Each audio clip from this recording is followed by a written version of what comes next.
મિત્રો ડેડિયાપાડાની અંદર સંજયભાઈ વસાવાને તમે તો ઓળખતા જ હશો.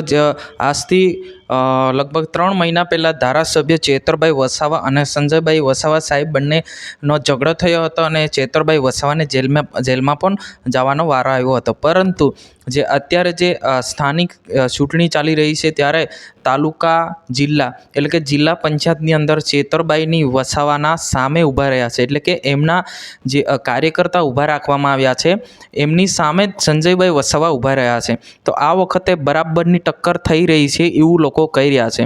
અને એક બાજુ સંજયભાઈ વસાવા આવી રહ્યા છે, એક બાજુ ચેતરભાઈ વસાવાના જે કાર્યકર્તા છે એમની ટીમ જે છે એ નર્મદા જિલ્લાની અંદર ડેડિયાપાડાની અંદર બરાબરની ટક્કર થઈ રહી છે.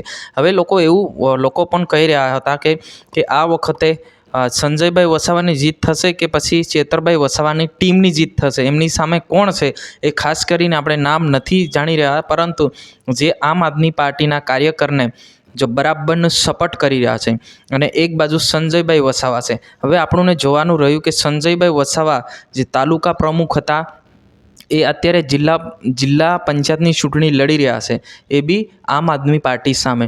હવે ખાસ કરીને તો ડેડિયાપાડાની અંદર નર્મદા જિલ્લાની અંદર આમ આદમી પાર્ટીનું વધારે માર્કેટ છે, ત્યારે સંજયભાઈ વસાવા એમની સામે ઊભા રહ્યા છે. હવે આ ચૂંટણી બતાવશે કે ભાઈ સાચું કોણ છે, ખોટું કોણ છે. હવે જે રીતના આપણે વાત કરવામાં આવે તો સંજયભાઈ વસાવા અને મનસુખભાઈ વસાવા એમની ભારતીય જનતા પાર્ટીની સીટો હોય છે, એમને જીતાડવા માટે મનસુખભાઈ વસાવા સાહેબ એટલે કે સાંસદ સાહેબ આવતા હોય છે.